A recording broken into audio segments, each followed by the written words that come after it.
ದೇಶದ ಹಲವೆಡೆ ಸ್ವಾತಂತ್ರ್ಯ ದಿನಾಚರಣೆ ಸತ್ತವರು ಬದುಕಿರೋರು ಸತ್ತೋಗಿರೋದು, ಗಂಡು ಯಂಗ್ಸಾಗಿರೋದು, ಯಂಗ್ಸು ಗಂಡಾಗಿರೋದು, ಹೌದು, ಏಜ್ಗಳ ವ್ಯತ್ಯಾಸ ಇದೆಲ್ಲ ಆಮೇಲೆ ನಮ್ಮ ಅಜ್ಜಿ ವಯಸ್ಸು ನನಗೆ ಬಂದಿರೋದು, ನನ್ನ ವಯಸ್ಸು ನಮ್ಮ ಅಜ್ಜಿಗೆ ಹೋಗಿರೋದು, ಇದೆಲ್ಲ ಯಾವತ್ತಿಂದಿದೆ ರೀ ನಿಮ್ಮ ಲಿಸ್ಟಲ್ಲಿ? ಹೊಸದಾಗಂತೂ ನೋಡ್ತಿಲ್ಲ. ಎಸ್, ದೇಶದ ಹಲವೆಡೆ ಸ್ವಾತಂತ್ರ್ಯ ದಿನಾಚರಣೆ ಹಾಗೂ ಕೃಷ್ಣ ಜನ್ಮಾಷ್ಟಮಿ ದಿನದ ಅಂಗವಾಗಿ ಮಾಂಸದಂಗಡಿ ಬಂದ್ಗೆ ವ್ಯಾಪಕ ಆಕ್ರೋಶ ವ್ಯಕ್ತವಾಗಿದೆ.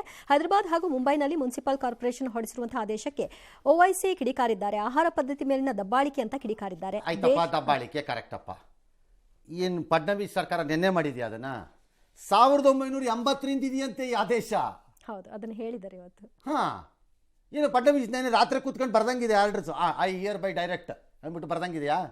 ಹಂಗೇನಿಲ್ವಲ್ಲ. ಈಗ ಹೆಂಗಾಗೋಗಿದೆ ದೇಶದಲ್ಲಿ ಈಗ ಅಂದರೆ, ಈಗ ನಾನು ಹೇಳಿದಾಗ ಅದು ತಪ್ಪು ಅಲ್ಲಪ್ಪ. ನೀನೇ ಆವಾಗ CM ಆಗಿದ್ದೆ, ಎಲ್ಲ ಜ್ಞಾಪಿಸೋಂಗಿಲ್ಲ ನೀನು. ಈಗ ನಾನು ಹೇಳಿದ್ದೀನಿ ತಪ್ಪು ಆಗೋಯ್ತು, ಅದನ್ನು ಫಾಲೋ ಮಾಡಬೇಕು ಅಷ್ಟೇ, ಮುಗಿದಾಯ್ತು. ಫಾಲೋ ಮಾಡಲಿಲ್ವಾ ನೀವು ವಿರೋಧಿ? ಮೈಲಿವ ನೀನು ಡಿಸ್ಮಿಸ್ ಮಾಡ್ತೀನಿ, ವಜಾನೇ ಮಾಡ್ಬಿಡ್ತೀನಿ. ನೋ ರಾಜೀನಾಮೆ, ವಜಾ ಹೋಗು, ಮನೆಗೆ ಹೋಗು, ವಜಾ. ಈ ಲೆವೆಲ್ಗೆ ಬಂದ್ಬಿಟ್ಟಿದೆ ಈ ದೇಶ, ಬಂಡ್ರ ದೇಶ. ಬಂಡ್ರು ಅಂದರೆ ಬಂಡ್ರು. ಈ ನಾಯಿಕತೆನಲ್ಲಿ ಈಗ ಮಾಂಸದ ಬಂದಿದ್ದಕ್ಕೆ ನಾನು ಹೇಳ್ತೀನಿ, ಭಾಳ ಜನ ಮಾಂಸ ಸೇವನೆ ಮಾಡ್ತಾರೆ. ಜನ ಚೂರು ಪಾರು ಏನೇನೋ ಅದ್ರದ್ದು ಕಸಾನೋ ಪೀಸೋ ಅಥವಾ ಉಳ್ಕೊಂಡಿದ್ದೋ ಏನೋ ಮಿಕ್ಕತ್ತಲ್ವಾ ಮನೆಯಲ್ಲಿ, ಎಸಿಬೇಕಲ್ವಾ ಆಹಾರ ಪದಾರ್ಥ. ಅದು ಮನೆ ಒಳಗಡೆ ಇಟ್ಕೊಳಕ್ಕಾಗಲ್ವೇ? ಆಚೆ ಹಾಕ್ತಾರೆ ಬ್ಯಾಗಲ್ಲಿ. ಕೆಲವು ಏರಿಯಾಗೆ ಹೋಗಿಲ್ಲ ಸೆಲೆಬ್ರಿಟಿಗಳು, ಬರ್ರಿ ಕರ್ಕೊಂಡು ಹೋಗ್ತೀನಿ, ಅಲ್ಲಿ ಏನು ಮಾಡ್ತೀವಿ ನಾಯಿಗಳದನ್ನು ಅಂತ ತೋರಿಸ್ತೀನಿ.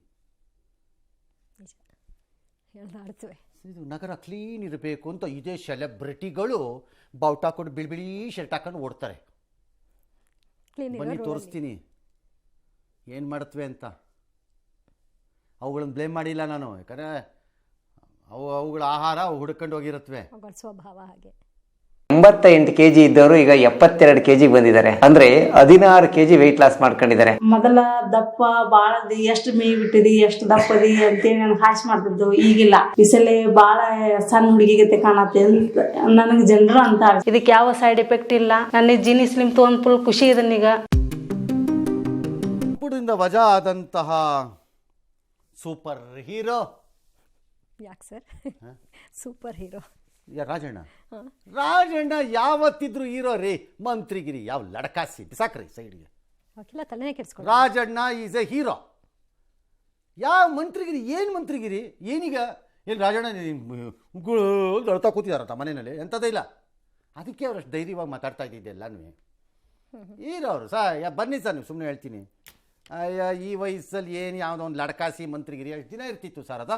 ಹಬ್ಬ ಅಂದರೆ ಇನ್ನೊಂದು 3 ವರ್ಷ. ಏನು ಮಾತಾಡ್ತಾರೆ ಜನ, ಏನೋ ಮಂತ್ರಿಗಿರಿ. ಸತೀಶ್ ಜಾರಕಿಹೊಳಿ ಎಲ್ಲರೂ ಹೋಗಿ ಅವ್ರಿಗೆ ಸಮಾಧಾನ ಮಾಡಿದ್ರು. ಯಾರನ್ನ ಸಮಾಧಾನ? ಅವರೇ ಇವ್ರನ್ನ ಮಾಡ್ತಾರೆ ಅಷ್ಟೇ, ಅಷ್ಟು ಸ್ಟ್ರಾಂಗ್ ಅವರು. ಮತ್ತಿನ್ನೇನು ರೀ, ರಾಜಣ್ಣನ ಮಂತ್ರಿ ಪದವಿಯಿಂದ ತೆಗಿಬೇಕಾಗಿದ್ರೆ ಅದು ನಿಮ್ಮ ಪಕ್ಷದ ಶಿಸ್ತು, ನಿರ್ಧಾರ, ತೀರ್ಮಾನ, ನಿರ್ಣಯ. ಜನ ಕೇಳ್ತಿರೋದ ಕಮ್ಯುನಿಟಿನಲ್ಲಿ ಹೆಚ್ಚಾಗಿ ಮತ್ತು ಸಹಜವಾಗಿ ಬೇರೆಯವ್ರು ಕೇಳ್ತಿರೋದು ಯಾಕೆ ತೆಗೆದ್ರಿ, ವಜಾ ಹೇಳ್ರಪ್ಪ ಅಂತ ಅಷ್ಟೇ ಕೇಳ್ತಿರೋದು ಜನ. ಅದನ್ನು ಯಾರು ಹೇಳಲ್ಲ, ಮಾತಾಡಲ್ಲ. ಜಾರಕಿಹೊಳಿ ಇದು ಅಧಿವೇಶನ ಆದ್ಮೇಲೆ ನಾವೆಲ್ಲ ಡೆಲ್ಲಿಗೆ ಹೋಗ್ತೀವಿಪ್ಪ ಅಂತ ಹೋಗಿ ಮನವೊಲ್ಸಕ್ಕೆ ಟ್ರೈ ಮಾಡ್ತೀವಿ. ಮಾಡಿ, ಅದೆಲ್ಲ ತಪ್ಪಿಲ್ಲ, ಮಾಡ್ಬೋದು, ಮಾಡಿ ಮನವೊಲಿಸಿ. ಕೇಳಿಸ್ಕೋಬೇಕಲ್ಲ ಅವ್ರು ಕೇಳಿಸ್ಕೋಬೇಕಷ್ಟೇ.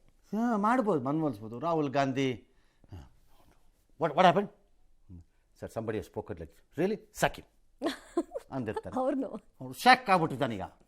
ಈಗ ಒಂದು 20 ದಿನ ಆದಮೇಲೆ ಅವರು ಹೋಗ್ತಾರೆ. ಸಿಕ್ಕಾಪಟ್ಟೆ ವೆದರ್ ಎಲ್ಲ ಚೇಂಜ್ ಆಗಿರುತ್ತೆ, ಮಳೆ ಬಂದಿರುತ್ತೆ, ಗಾಳಿ ಬಂದಿರುತ್ತೆ, ಬಿಸಿಲು ಬಂದಿರುತ್ತೆ ಅಲ್ವಾ? ಹಾಗಾಗಿ ಅವ್ರಿಗೆ ಹೋದಾಗ IC it happen like that, okay, ಏನಾದ್ರು ಕರ್ನೆ ತೋರಿಸ್ಬೋದು. ಮಂತ್ರಿ ಮಾಡ್ತಾರೆ ಅಂತಲ್ಲ, ನಾನು ಬೇರೆ ರೀತಿ ಕೋಪ ಇಳಿಬೋದು ಕೆಳಕ್ಕೆ ಅಲ್ವಾ? ಕೆಲವರು ಏನು ಮಾಡೋಕ್ಕಾಗಲ್ಲ, ರಾಜರ ಮುಂದೆ ಏನು ಮಾಡೋಕ್ಕಾಗತ್ತೆ? ತಲೆ ಬಗ್ಸ್ನಿಲ್ಲ. ರಾಜ ಕೋಪ ಮಾಡ್ಕೊಂಡಾಗ ಸುಮ್ಮನೆ ಇದ್ಬಿಡ್ರಿ ಅಷ್ಟೇ. ಆಮೇಲೆ ರಾಹುಲ್ ಗಾಂಧಿ ಮೇಲೆ ಮಾತಾಡಬಾರ್ದಾಗಿತ್ತು ಅಂತ ಕೊತ್ತೂರು ಮಂಜುನಾಥ್ ಹೇಳಿದಾನೆ. ಬ್ಯಾಲೆನ್ಸ್ಡ್ ಹೇಳಿಕೆ ಸರ್, ಇದು ತಪ್ಪೇನಿಲ್ಲ ಅವ್ರು ಹೇಳಿರೋದು ಅಂತ ನಮಗೂ ಎಲ್ಲ ಗೊತ್ತುಪ್ಪ, ತಪ್ಪಿಲ್ಲ ಅಂತ. ರಾಹುಲ್ ಗಾಂಧಿ ಮೇಲೆ ಅವ್ರು ಮಾತಾಡಿಲ್ರಿ. ಕ್ಯಾಂಪೇನ್ ಬಗ್ಗೆ ಅವ್ರದ್ದು. ರಾಜಣ್ಣ ಒಂದೊಂದ್ಸರಿ ಉಡಾಪೆನಲ್ಲಿ ಮಾತಾಡ್ಬೋದು, ರಾಹುಲ್ ಗಾಂಧಿ ಮೇಲೆ ಮಾತಾಡೋ ಸಹಿಸ್ಕತೀನಿ ಅನ್ನೋಷ್ಟು ದಿಮಾಕು ಮತ್ತು ಬಕ್ರಾತನ ಇದೆ ಅಂತ ನಾನು ಅನ್ಕೊಂಡಿಲ್ಲ. ಆ ಲೆವೆಲ್ ಅಂತ ಆ ಲೆವೆಲ್ ಅಲ್ಲ ಅದು. ಒಂದೊಂದ್ಸರಿ ಉಡಾಪೆಗೆ ಹೊಡೆದಿರ್ಬೋದು ಕೆಲವೆಲ್ಲ, ಜೋಶಲ್ಲಿ ಹೊಡೆದಿಲ್ಲ ಅಂತಲ್ಲ, ಹೊಡೆದಿದ್ದಾರೆ. ಏನು ಸ್ವಲ್ಪ ಹೊಡೆದಿಲ್ಲ, ಸುಮಾರಾಗೆ ಹೊಡೆದಿದ್ದಾರೆ ಅವರು. ಈಗ ರಾಮುಲು ರಾಜಣ್ಣ ಅವ್ರನ್ನ ಬಂದ್ಬಿಡಿ BJPಗೆ ಅಂತ ಕರೆದಿದ್ದಾರಂತೆ. ಅಬ್ಬಾ, ಜೋಕಿಗೂ ಒಂದು ಮಿತಿ ಬೇಕು. ಈ ರಾಮುಲುನೇ ಕರೀತಿದ್ರು ಎಲ್ಲರೂ. ಈಗ ಒಂದು 2 ತಿಂಗಳಿದ್ದೆ ಬಂದ್ಬಿಡಿ ನಿಮ್ಗೆ ಜಾಗ ಇಲ್ಲ ಅಂತ. ಇವರು ಜನಾರ್ದನ್ ರೆಡ್ಡಿ ಜೊತೆ ಜಗಳ ಆಡ್ಕೊಂಡು ನೋಡೋಣ ಅಂತ ಇವ್ರು ಹಿಂಗೆ ಓಡಾಡ್ಕೊಂಡಿದ್ರು. ಹಿಂಗೆ ಈಗ ಅವ್ರು ಕರೀತಾರಂತೆ. ಅಲ್ಲಲ್ಲ ಎಲ್ಲ ಸರಿ ಹೋಗಿರ್ಬೇಕು ಕತೆ.